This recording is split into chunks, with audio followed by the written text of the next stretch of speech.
Değerli katılımcılar, sevgili arkadaşlar, bizi tüm sosyal medya platformları üzerinden izleyen bilim dostu, bilgisever, güzel insanlar. Herkese iyi akşamlar. Dünyayı ve ülkemizi saran COVID-19 salgınının hayatımızı her alanda zorlaştırdığı bir dönemde daha bir yılı geride bırakmak arifesine yaklaşmaktayız. TÜBİTAK Temel Bilimler Araştırma Enstitüsü önceki yıllarda başlattığı üst düzey bilimsel faaliyetlerini 2020 yılında da giderek artan heyecanla ve dünya bilim camiasına daha fazla açılarak devam ettirdi. Bu faaliyetler temel bilimin çeşitli alanları ile disiplinler arası alanları kapsarken toplam 6 ayrı ilham verici seminer serisi ile bir Bilimsel Türkiye popüler konuşmalar serisi şeklinde sınıflandırılarak gerçekleştirildi. Ayrıca bu faaliyetler Nobel ödüllü bilim insanları başta olmak üzere dünyanın en önde gelen üniversitelerinden lider bilim insanlarının katkıları ile gerçekleştirildi. Bu akşam yine bu vesileyle bir araya gelmiş bulunmaktayız. Ve bu yıl için sonuncu 41. seminerimizi gerçekleştireceğiz. Ben de bu vesileyle hepinizi saygı ve sevgiyle selamlıyorum. Bu akşamki seminerimiz Kimya Bilimleri seminer serimiz kapsamında ve ABD'deki Stanford Üniversitesi'nden çok değerli bir bilim insanı Dr. Johannes Voss'un katılımıyla gerçekleştirilecektir. Johannes Voss, Yüzey ve Malzeme kimyası için birleştirilmiş deneysel ve hesaplamalı verilere dayalı tahmin modelleri konulu bir konuşma yapacaktır. Seminerimiz İngilizce olarak gerçekleştirilecektir.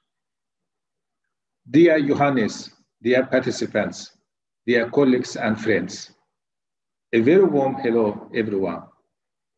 It is my distinct pleasure to inform you that this evening we have another wonderful episode of the inspiring online chemical sciences seminar series of TÜBİTAK Research Institute for Fundamental Sciences, which we organize for national and international audiences, relying on the unifying feature of science for humanity. It is also my sincere pleasure that I have the honor of introducing our tonight's very special speaker and leading scientist, Dr. Johannes Voss from Stanford University of United States. He has kindly agreed to join us for this seminar and is going to give a great talk, Predictive Models for Surface and Material Chemistry from Combined Experimental and Computational Data. Johannes Voss is the data science task lead at the SANCAT Center for Interface Science and Catalysts at SLAC National Laboratory and Stanford University. The research of his group is focused on the atomic level understanding and computational design of systems of relevance for renewable storage and conversion of energy. His team employs data scientific approaches to improve the predictive power of supercomputer simulation for chemical reactions with emphasis of heterogeneous catalysis. Johannes Voss received a doctorate degree from Technical University of Denmark in 2009, followed by postdoctoral works at Cornell University between 2009-2012 and Stanford University between 2012 and 2013.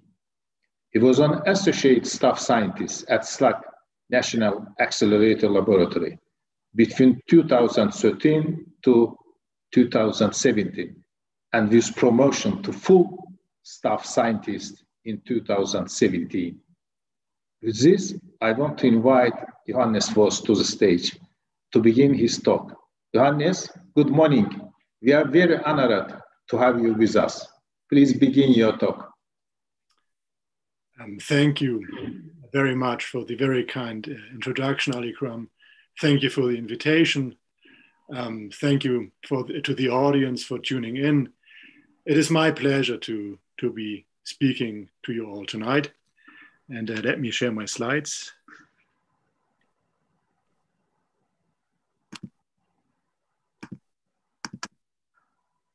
And before I begin,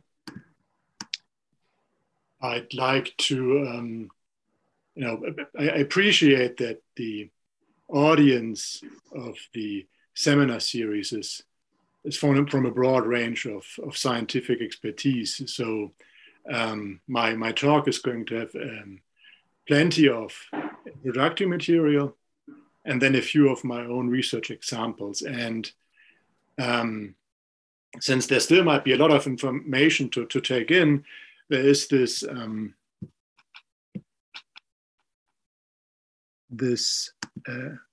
not a pen, pointer, laser. There's this QR code here that you can scan with your smartphones, and it will lead you to a short web page just with a list of links of references that are used in this lecture, and also with further reading material like good relevant review articles in case there are certain topics here that spur further interest to you. And I'll put this QR code back up at the end of this lecture. I'd like to start off by bringing a few examples of why atomic level first principles materials design is so relevant, for example, for heterogeneous catalysis or for renewable energy materials.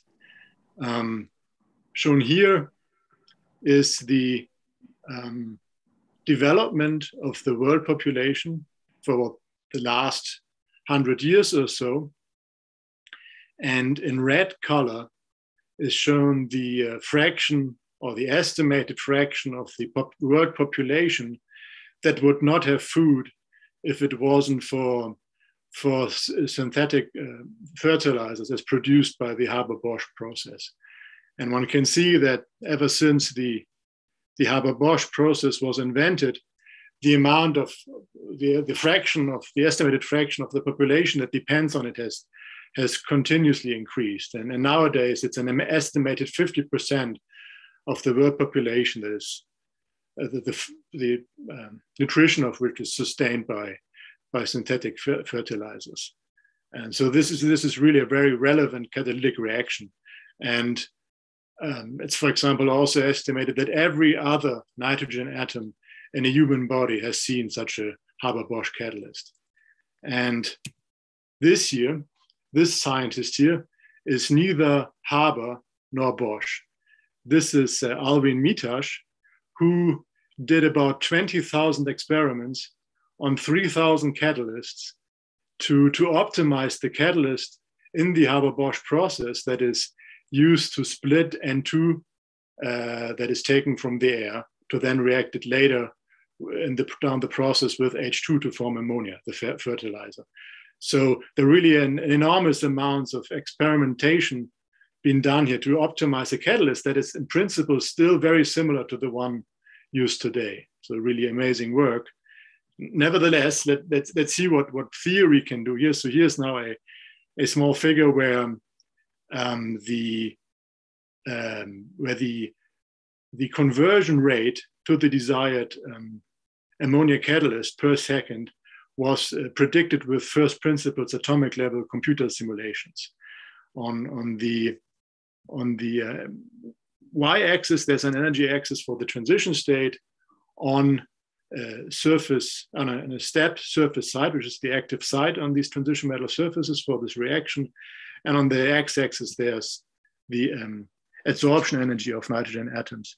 And it's clear already from this figure that iron and ruthenium of these elemental catalysts shown here, that to be predicted to be the best catalyst that you have here on this plot. And indeed, these are the two materials that are the basis of the catalysts that are in use today.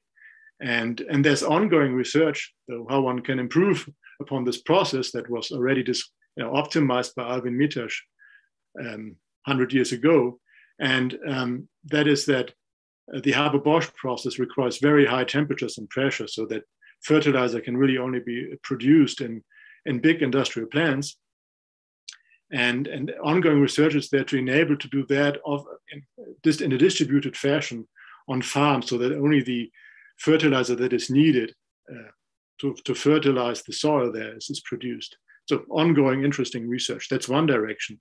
Another relevant and globally relevant field where first principle simulations are important are renewable energy storage materials. And one important example is there that with new kinds of batteries, one could really enable a mass electrification of light road vehicle transportation, so really replacing gasoline-powered cars. And an active research direction there is to consider to replace the flammable liquid electrolyte in conventional lithium-ion batteries with solid ones that cannot burn, and that also allow for a lithium metal anode, therefore much lighter batteries. And what is shown here at the bottom left now is as a result of considering over 10,000 materials and performing over 1,000 calculations on them to find new such solid electrolytes for use in batteries. And on the y-axis here is a predicted computed stability window.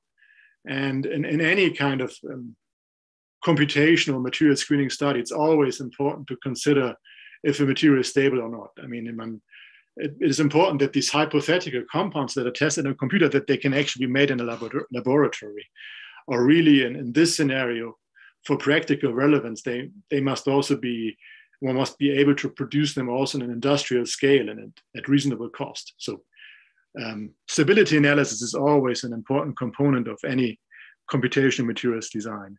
And on the x-axis are predicted phonon energies, which are here interpreted as the mobility of lithium ions in the lattice throughout the material. So this is a way then to estimate which materials can conduct lithium ions very well, which is of course important for a good electrolyte.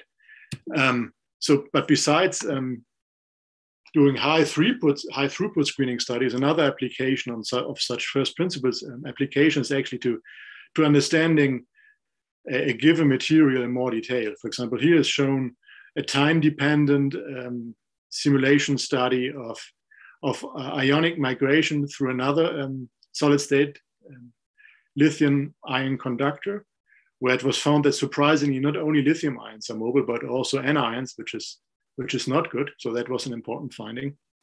And so there are several opportunities why, or reasons why atomic level materials design is so important and so promising for finding materials that are addressing many relevant problems that society has worldwide. One of maybe the most frequently used methods, or maybe the de facto standard for electronic simulations, atomic level simulations in material science, is density functional theory. And so here I'm now going to spend some time of introducing it. And it is the de facto standard because of a favorable complexity versus accuracy trade-off. So a favorable trade-off versus of computational efforts versus accuracy. And so starting with the Schrodinger equation, H psi equals E psi, there are really two fundamental theorems that DFT is based on. The first one states that the energy or the total energy is a unique functional of the single particle density. And the second one then states, so that's a variational statement, that one then can minimize this total energy function with respect to the density, and the minimum is given for the ground state density. So these are two very important fundamental theorems that have relatively simple mathematical proofs. And what this effectively means is that one goes away from a wave function description of the problem, which is very complex, to a single particle kind of a single particle density description, which only depends on a single 3D coordinate, or maybe times 2 if it's electrons with a spin. And shown here, for example, to the right is the charge density simulated for a single water molecule. And with a typical high accuracy grid, 3D grid to represent such a density on, storage for that, or like amount of RAM needed, computer memory for that is on the order of megabytes. So there are 8 electrons in the system, and if you would consider the full many-body wave function, where you need to describe the probability to find an electron independence of all the other 7 electrons, then the amount of memory one would need to store that for this particular system with a similar grid now also for the wave functions would require 10 to the 40 more memory to store that. So intractable already. I mean, that there are wave function methods that make wave function problems tractable. So not really dealing with the full many-body wave function, but still, like the density function theory approach means a tremendous simplification. If one, for example, to study a less trivial system than a water molecule, maybe something with hundreds of electrons, which is easily possible with DFT nowadays, if the full many-body wave function of that, just a number of bits to represent that, would require more than there are atoms in the universe. So just showing how exponentially hard and untractable a full many-body wave function approach would be. But DFT up to this point doesn't really provide us with a recipe yet how to compute anything based on the density. And here the Concharm formulation comes into play. So in the Concharm approach to DFT, one replaces the interacting problem of electrons, for example, with a non-interacting one, a fictitious system that has the same density though. And with that transformation, one then arrives at an effective set of single particle-like equations where there is a non-interacting kinetic energy term, an external potential, here typically given by the Coulomb potential of the ions in the system, an average electrostatic potential term, and an up to now unknown so-called exchange correlation potential. And it's the exchange correlation energy here that corrects for all the simplifications being made, like the simplification of dealing with a non-interacting system instead of a fully interacting one. So up to here, this approach is exact. So if one only knew how to formulate this exchange correlation energy exactly, then this is an exact theory. But in practice, one needs to make approximations to the exchange correlation energy, or the functional of the density functional for that. And later in this lecture, I'll show some research examples from my group where we use machine learning or data scientific techniques to arrive at approximations for this exchange correlation energy.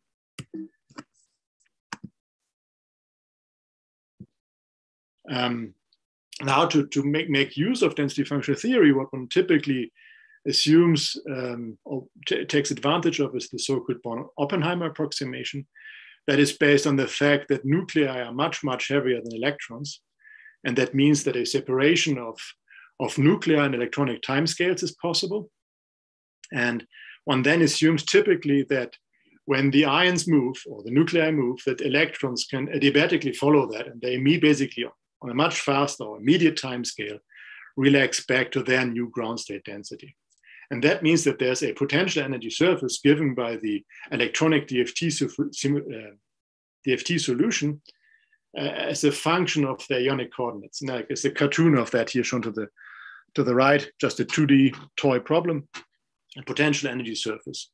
And then furthermore, it is typically a good assumption that the thermal de Broglie wavelength of the nuclei is so short that on typical interatomic distances that the coherence between the nuclei is lost.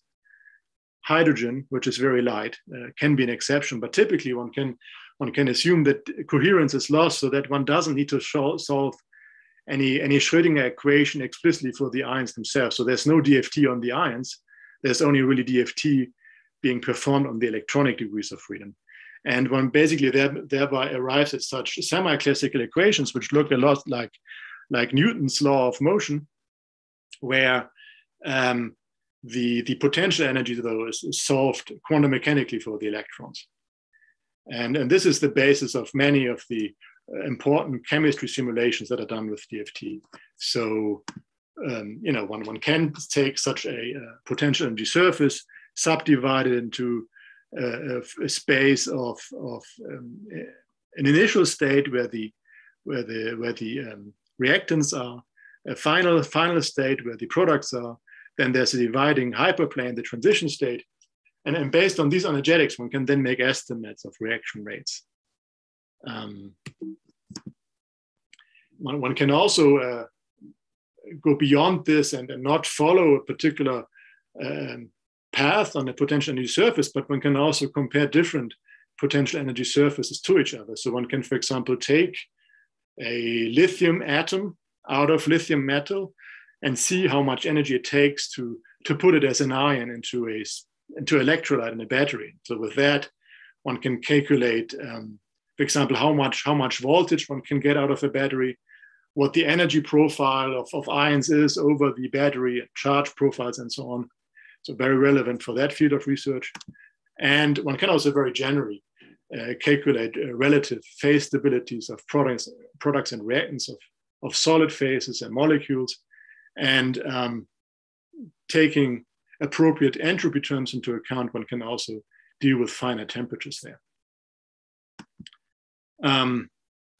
One can also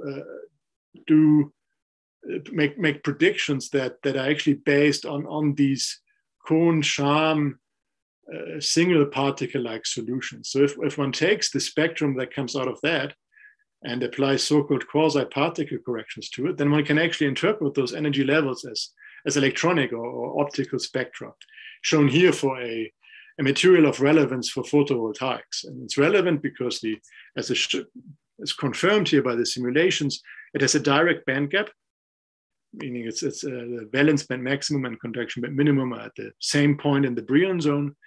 And it has a band gap that is almost ideal for absorbing the natural sunlight spectrum. And then what was shown here, that one can then go ahead and compare this to experiments and see also and understand the effect that pressure has on such systems and understand the phase transitions that are observed experimentally. With similar spectral simulations, and that this is particularly relevant for the National Laboratory SLAC where I work at, one can also simulate the effect of X-ray spectroscopy, where core electrons are excited and they then probe the valence or conduction band structure, with leaving typical signatures of, for example, as shown here, of different adsorption sites on a surface or intermediate reaction states. But this information is so complex that it's hard to, or it's almost impossible to distinguish what states are observed directly from the experimental spectra. And here, such first principle simulations are indispensable in guiding experiments and understanding which reactions were observed with X-ray lasers, for example. And finally, another example of what DFT can do is it can also predict electronic properties out of equilibrium, like electronic transport. Shown here is the example of thermionic emission from a hot metal surface, where hot metals can escape the metal surface and they are then collected at a cold anode. And with that, for example, you have a device to directly convert heat into electricity.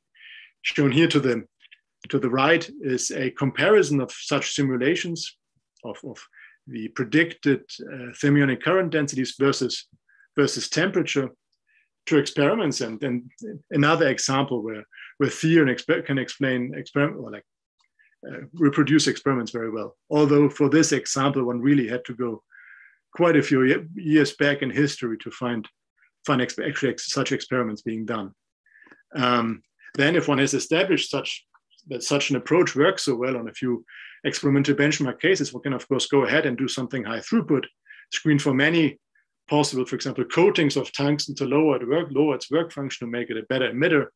And at the same time, as I mentioned before, always important to check for stability, and at the same time also optimize for stability, which is something that was achieved here.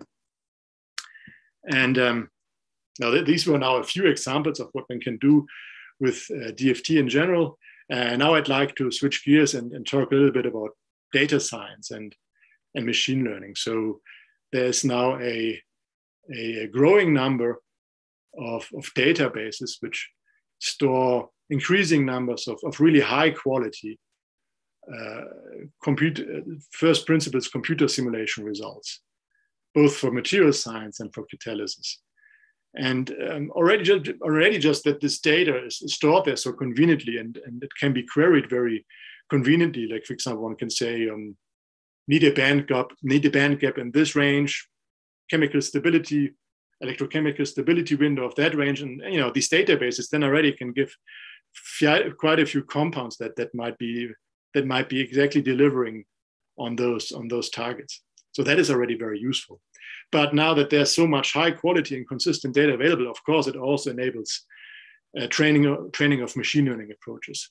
So one new promising approach is, for example, to train so-called generative neural networks, where as an input, one has a desired materials property like a band gap, for example, and then the generative AI goes ahead and comes up with hypothetical crystal structures that should have such a band gap. So it's kind of really solving, or like has the potential to solve an inverse design problem.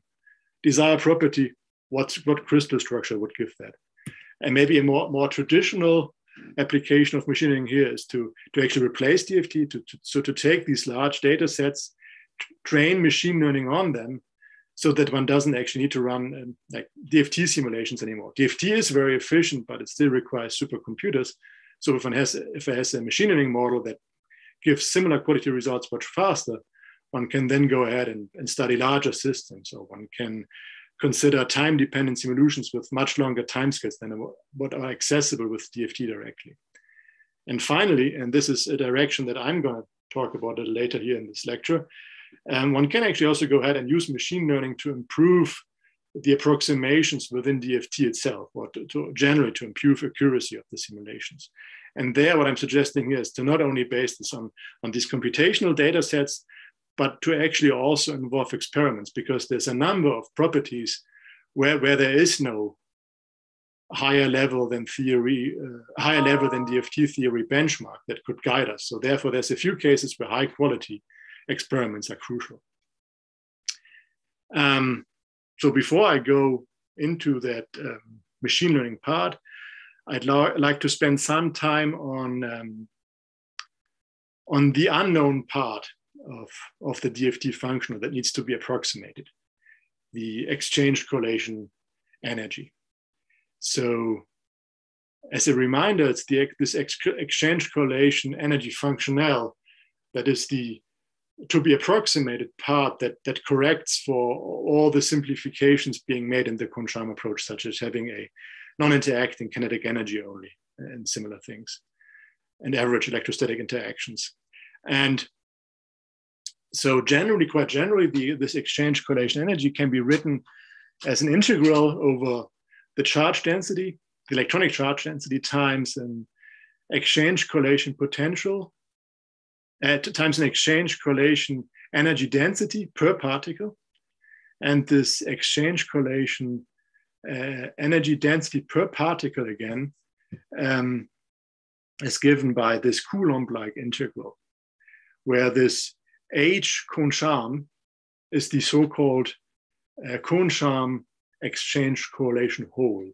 And why this is called a hole can be understood from this plot down to the left here. It's shown that for simplicity, only for the case of exchange interactions and for the case of an homogeneous electron gas, because then there's a simple analytical expression that is plotted here. So on the x-axis, there's the distance to the electron that creates the exchange hole. And at zero distance, the exchange hole has a value of minus 1/2 the density. And the reason that this is minus 1/2 and not minus 1 is that only equal spins participate in exchange with each other. So that's why it's only minus 1/2. But the fact, that is negative. So the electron is digging out an exchange hole of opposite sign that then decays with increasing distance from the electron. And generally, now there's then a adiabatic connection approach that allows one to finally connect the non-interacting case to the fully interacting one. And in that connection, the Concharm exchange correlation hole is then given as an average over the interaction strength going from 0, lambda equals 0, which means no interaction, to lambda equals 1, which is full interaction, and which allows one then to make certain deductions about what properties such an exchange correlation hole must have. And one important property it must have is the so-called sum rule. So if you take an exchange correlation hole, no matter what the interaction strength is, so it's not only applying, this rule is not only applying to the Concharm interaction hole, but it's also applying to the exchange correlation hole at any interaction strength, that it must integrate to -1. So an electron digs out for itself an exchange correlation hole of exactly of opposite charge. Or you could also say that in the exchange correlation hole, there's exactly one charge missing, irrespective of the interaction strength and irrespective of where the electron is. So this is an important sum rule, and it was indeed realized at some point in trying to make improvements to exchange and correlation I described, that it's very important to fulfill a number of these analytical rules. And really first big success in exchange correlation functional development were the so-called generalized gradient approximations, which indeed fulfill this sum rule. And they depend at each point in space on the density at that point and then the absolute gradient at that point.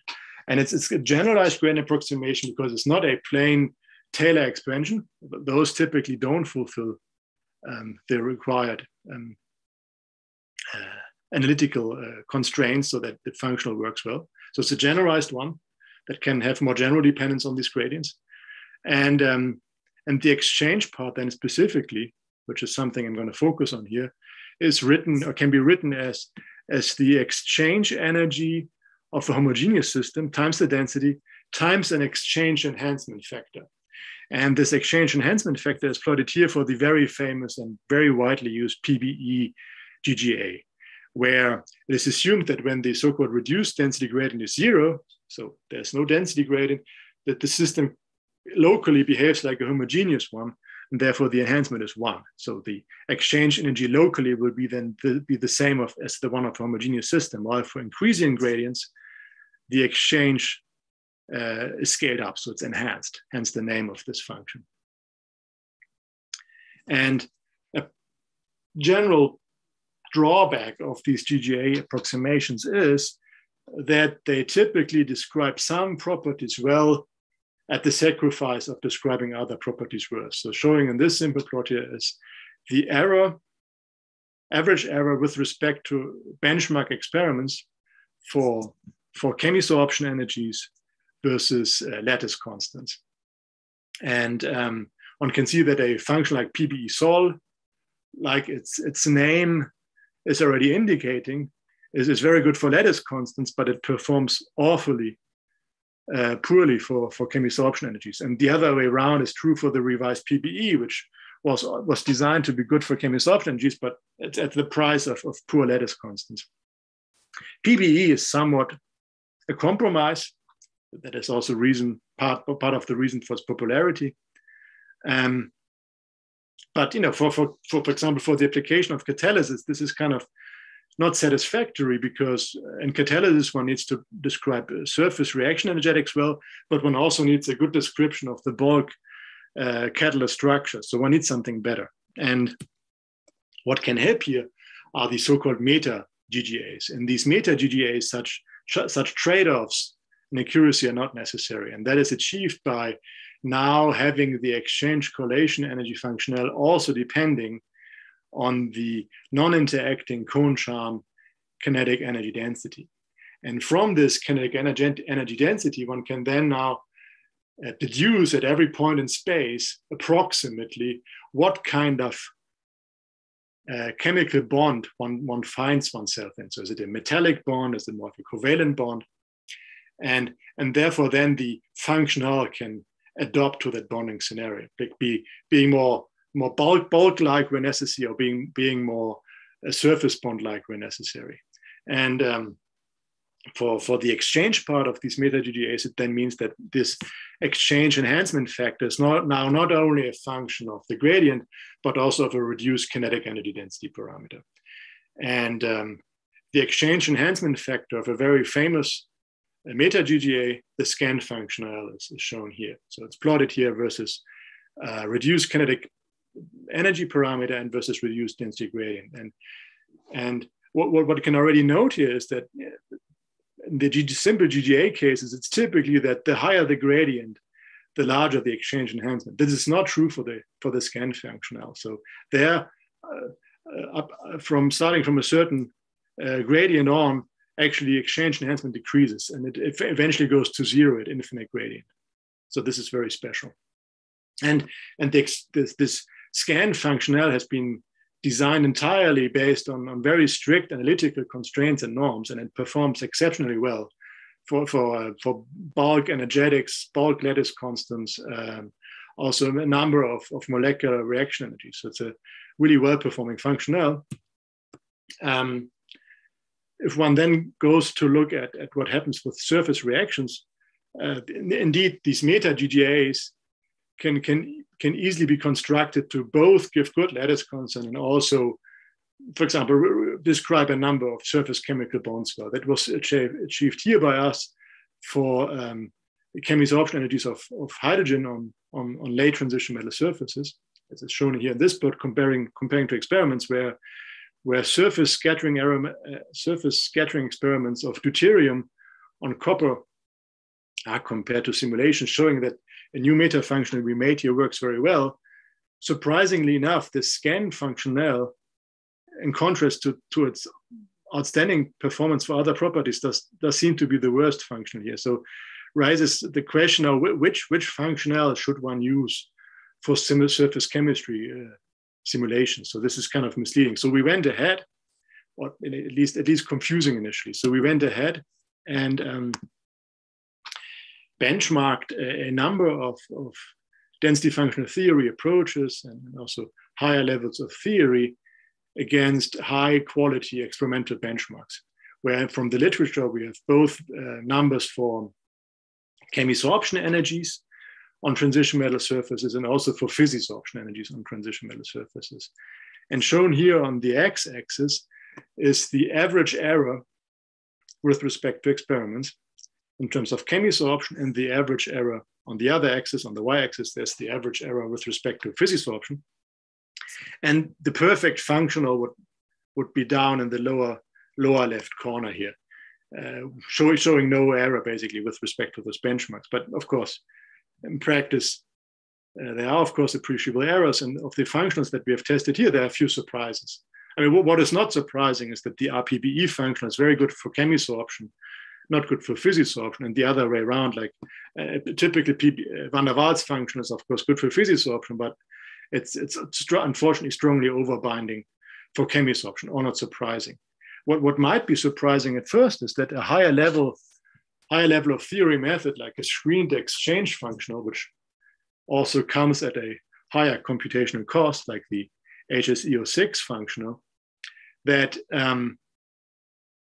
actually does not seem to lead to particularly good predictions of chemisorption energies. And we found that is due to the fact that even though the exchange interactions are screened, that still, in the case of magnetic metal surfaces, that exchange interactions are still exaggerated, leading to exaggerated magnetic moments that adversely affect the prediction of chemisorption energies. So that's unfortunate. So in some sense, it's if one is in particular dealing with magnetic transition metal surface, it might not be quite worthwhile to pay the extra cost of a hybrid functional because it actually deteriorates the description likely.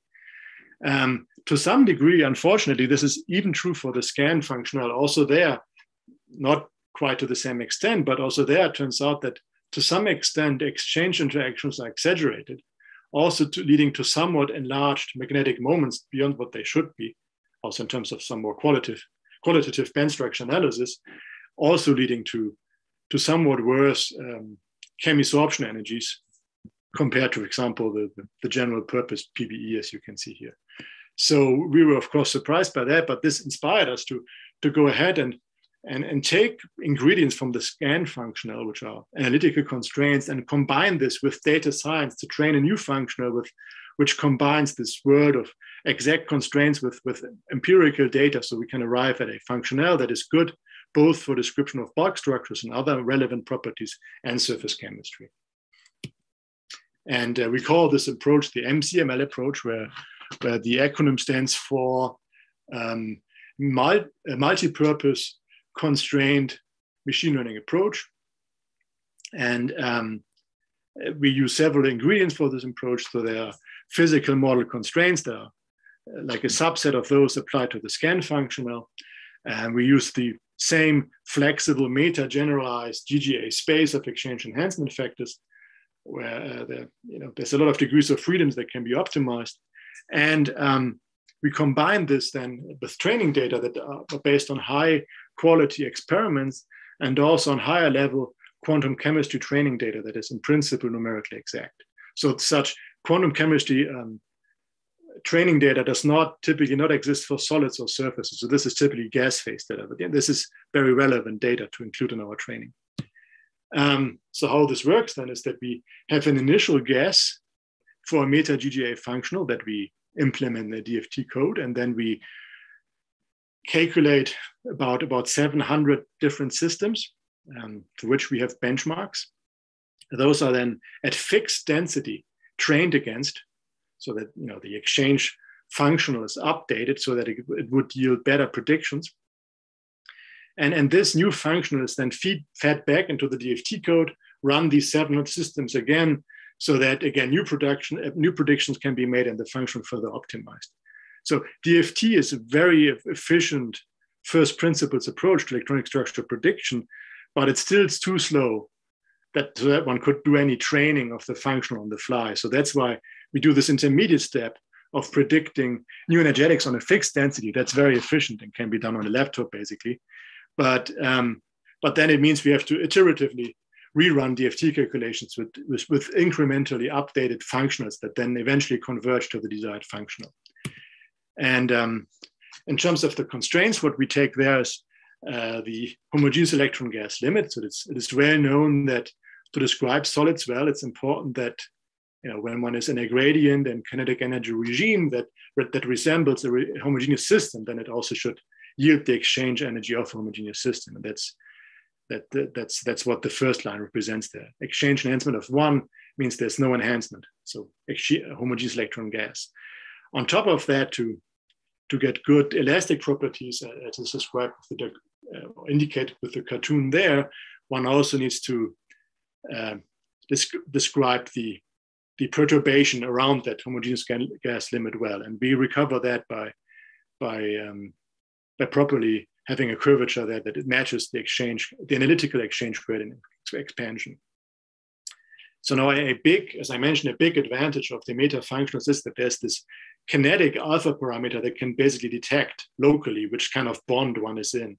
So an alpha equals 0 means one is basically in a single orbital system.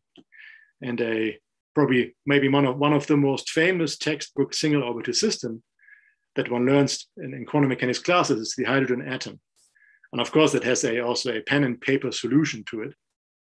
But if you actually do DFT on a hydrogen atom, although there's only one electron, DFT still computes an electrostatic energy for it, which is entirely a self-interaction error then, and also an exchange energy to partially compensate for that. So what we can do here in this approach is actually we can choose the exchange function so that it exactly cancels the spurious self-interaction of the hydrogen atom as one of the analytical constraints.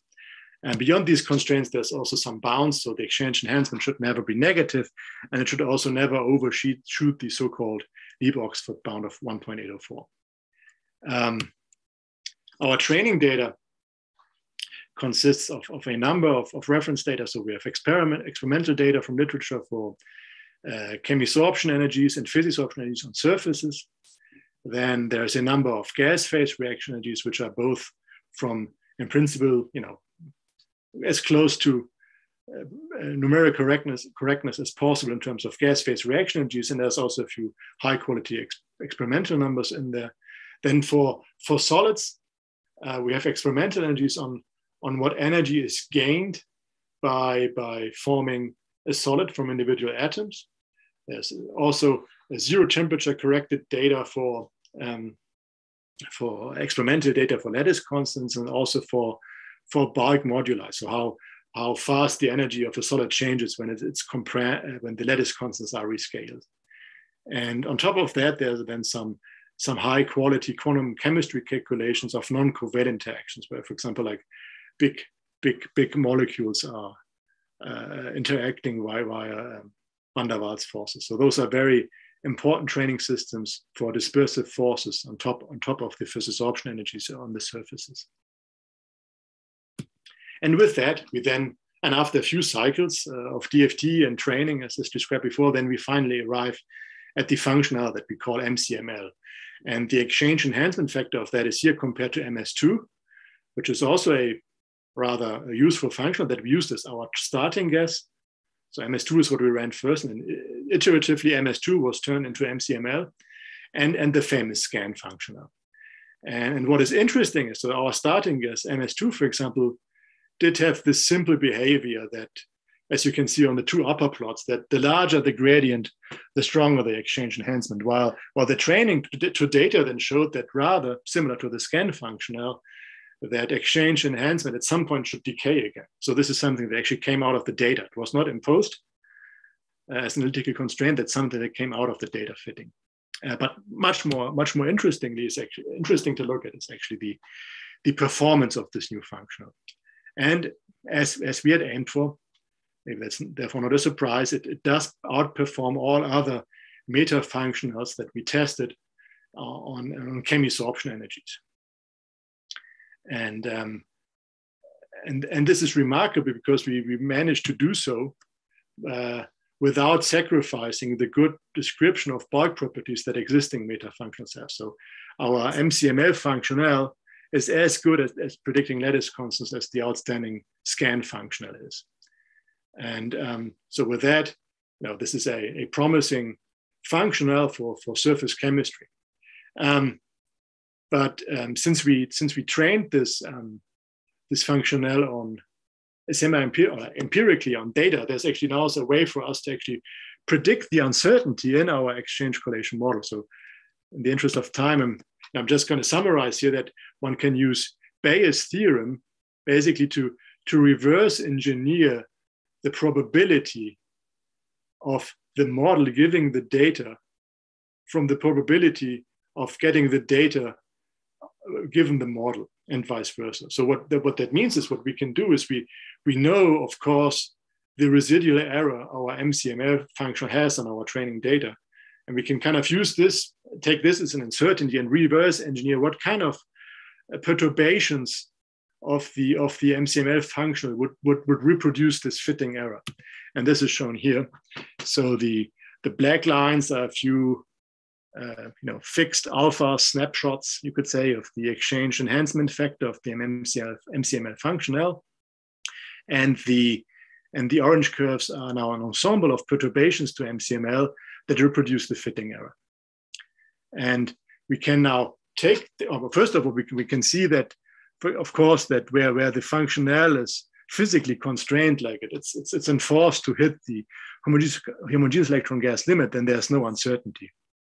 there is quite some uncertainty in the very peculiar limit of having a single orbital and no gradient. Of course, if you think about single orbitals in an atom, of course, you won't find much data where you hit this case of having a single orbital and no gradient. So, there's not much training data, and there's indeed a lot of uncertainty what shape the functional could have. Then really what our functional shows there is really just the regularized form of showing the least oscillation in the fit in this limit. This is basically what determines our fit at this point. But we can now take such an ensemble of perturbations to our functional, and we can predict errors on new systems that are unknown to the training. And a very interesting testing case for us here was graphene and nickel. And it's so interesting because there are much higher level of theory simulations on it with the random phase approximation, computationally very expensive, basically a wave function approach to correlation that also works for solids, and which is known to be very accurate for dispersive part. So out here, where as a function of distance between graphene and nickel, where really dispersion forces are dominating, RPA can be assumed to be a very good benchmark. And what you can see in here in the comparison of the different functionals is that closest to RPA is really our new MCML functional, also in terms of the chemisorption minimum here. Really our new functional is getting as close as possible, but it's still, would be desirable, of course, to have an even better description, to have a much better description of physisorption. This is insufficient.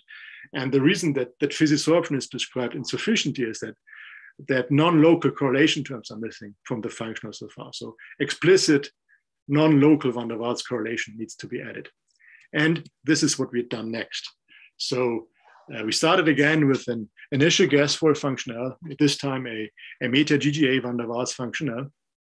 Again, non-self-consistently fitting against most of our data, but now there's a separate and very expensive step to do a semi-reasonably expensive step to self-consistently optimize the van der Waals part with every new functional iteration that we make, so that the van der Waals part in itself is optimized. So it's now an additional third iterative step in this whole loop that needs to be done to simultaneously optimize both the exchange part and the non-local part. And so this is something new here. Typically what one sees is that one optimizes either or, like when one takes an existing functional and one adds van der Waals to it and one optimizes van der Waals so it's optimal for that functional, or the other way around, one has a van der Waals functional and one optimizes the exchange so that it's most compatible with it. So here we've taken the new approach to optimize both simultaneously and with the same importance.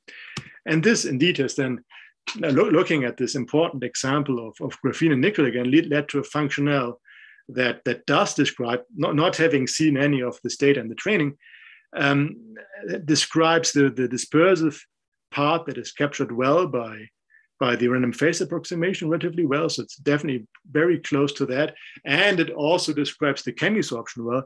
And for chemisorption, actually the best estimate that one has for that actual experiment. So one can see that our functional is also very close to the experimental average estimate.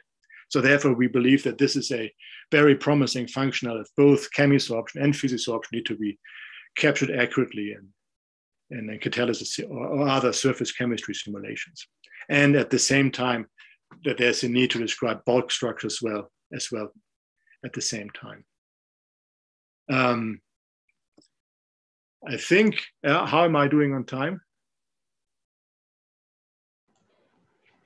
Indeed, time is over. How much time do you need more? Oh, I think there's a way for me to summarize this. Okay. This is good. So I mean that means I can save you all, at least for this time, from now machine learning approaches how to address problems when DFT does not have to be slightly optimized, but how to use machine learning to cure problems where DFT entirely fails.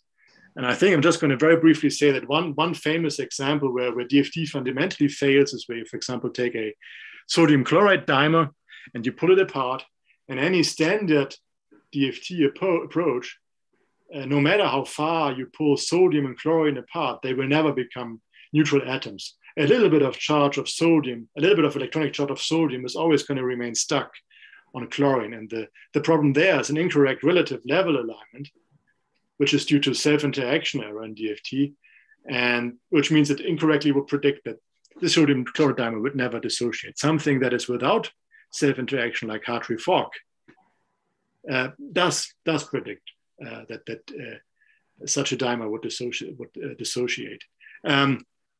And a more general approach, or a general symptom of DFT self-interaction errors is that DFT cannot properly describe what happens at fractional particle numbers.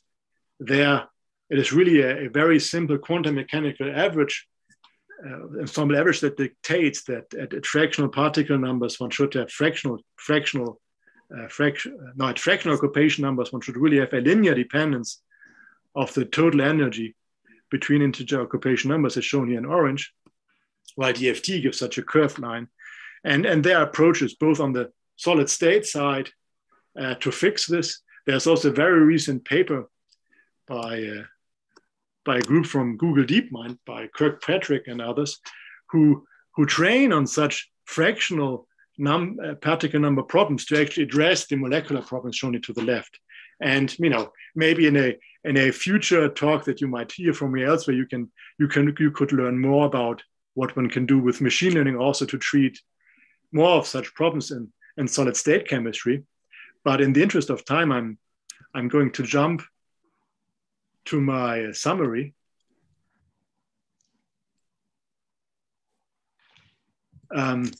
So I'd like to highlight that there's now an increasing number of materials databases with high quality computational data. And of course, that enables in itself that one can basically do research without having to run DFT for oneself anymore, simply looking up relevant material spaces. But it also enables new machine learning approaches. And there I'd like in particular to advocate that there are approaches where one can incorporate both physical analytical model constraints and also high quality experimental data, for which there simply cannot be a higher level of theory than DFT estimates that could guide improvement of DFT.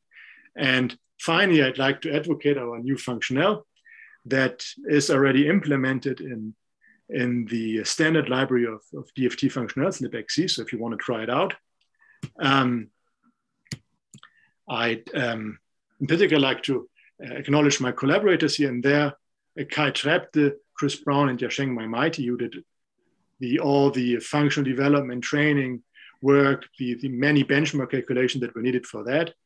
I'd like to thank the Department of Energy for funding. And I'd like to thank you very much for your attention during my long lecture. For references and further reading, you can take a snapshot of this QR code here or simply type in the short URL. So some of the things that I didn't cover today, for example, like how one can use machine learning to address more fundamental failures of DFT, you will find links in that list that you can check out if you're interested. And in any case, I'm happy now if there's still any time left to take your questions.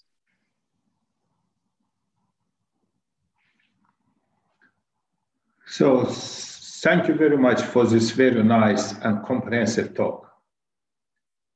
Now we can unshare the screen to see whether someone raising hand or no, and take questions. Please ask questions. Send a message through chat button or just using microphone. So questions, please. Johannes, can I ask? Absolutely. Yeah, did you check the performance of this new functional MCML with other systems rather than graphene nickel? Of course, one needs something where one has a benchmark, like for example, like the random phase approximation, like something of higher level of theory, so that one knows what one has something that one can compare against. So, and those calculations are so expensive that there's a few strong cases to compare to.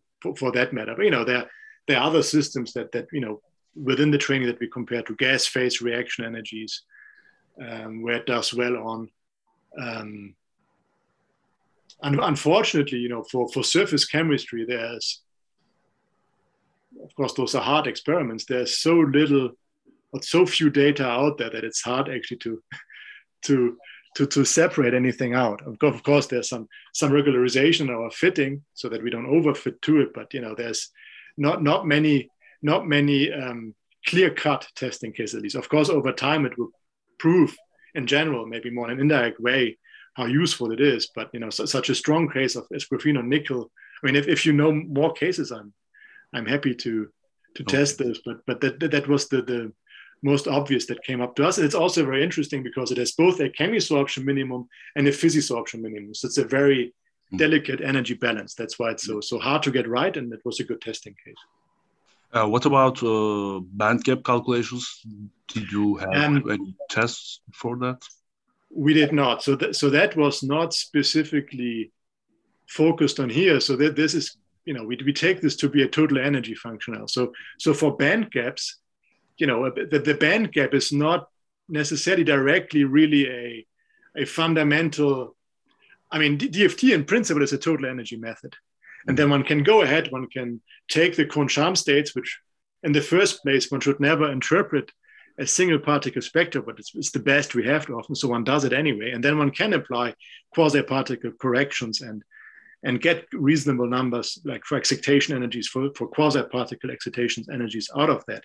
I know there are some meta-functionals which mimic such quasi-particle corrections, but I doubt that those are then at the same time very much optimized, like SCAN, for example, for reaction energetics. So I think a good band gap, which is really a quasi-particle property, is nothing that we were after. So I think it's kind of a somewhat different problem. Okay. Although I know maybe in correlation, as I mentioned, with the fact that SCAN, for example, somehow does overestimate exchange. I mean, that will open up band gaps. So, it can give, quote, improved band gaps because you have stronger exchange. So, but that was not the focus. We did not consider that. And I would not guess it should be performing particularly well on it because it does not lead to exaggerated exchange interaction. So it gives very good magnetic moments. So I guess it doesn't have this artificial exaggerated exchange feature that I believe is in part due for supposedly good band gaps with other approaches. Yeah, again, can you also compare the performance of GLLB-SC compared to HSC or 6 in terms of band gap calculations? Can we trust GLLB-SC? Well, I've done some benchmarks and also some ongoing collaborations, and we trust it well. I mean, if you really want to do a high throughput study, then, and maybe also of not just small unit cells, then GW is just too expensive. So I think it's also there maybe the cheapest quasi-particle correction one can have. It's also faster to converge than meta-functional. So I think it's still maybe the fastest approach to quasi-particle corrections. I mean, what worries me a little bit in the GLLB-SC approach that it has a strong dependence on very deep lying energy levels. So I hope they're kind of canceling out. I'm sometimes surprised it works so well. And I like it a lot, but I'm not sure if there's really a fundamental understanding, why it should be performing better or worse than HSE than in hybrids. I mean, certainly GW is better. I mean, that is a proper quasi-particle approach. I mean, HSE, that is just mixing something with a too small band gap with a too large band gap. And of course that mimics a good band gap, but GW is of course fundamentally providing quasi-particle corrections. Okay. And at a much higher price. Yeah. Thank you. Oh, thank you. More question, please.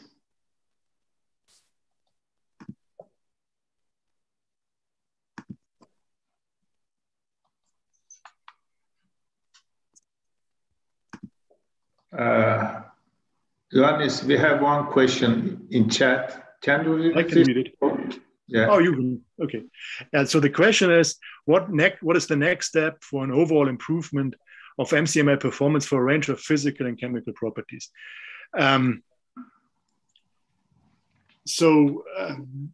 There are some compromises, even with metafunctionals. So for MCMA, the compromise is that we don't describe atomization energies as well as other approaches. So, what does it cost to atomize a molecule into single atoms, or what does it cost to atomize a solid into single atoms?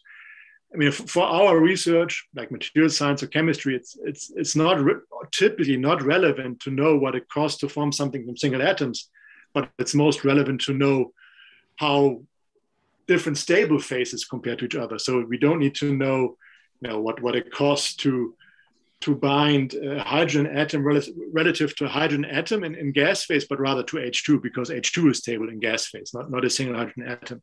So that's why, there are certain things that we did compromise a bit, which of course in my sales pitch didn't quite admit, but now in the answer session, I'm happy to admit that, in future research, I mean, these things can be combined, of course, the training with further corrective approaches. So one could, for example, aim at also training a screened exchange part on top of that, where then the meta functional would be responsible for suppressing the spurious, exaggerated exchange interactions. That would be a promising direction. And thank you. This is a very good question. Thank you. More question, please.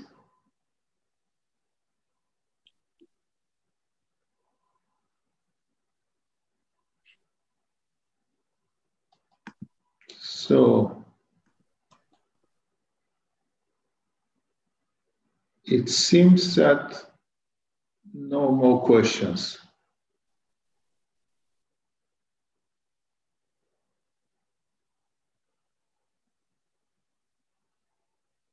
So Johannes, please give your concluding remarks, and then, if you don't mind, we can close the session. Thank you very much. It was my pleasure being part of your seminar series at your institute, and thank you all for listening and for your great questions. Thank you for accepting our invitation to give this seminar, and we hope that we can meet in person in future when this COVID situation subsides in the world. That would be wonderful. So I think so, yeah, certainly. So for the time being, then take care of you, and bye. You too. Thank you so much.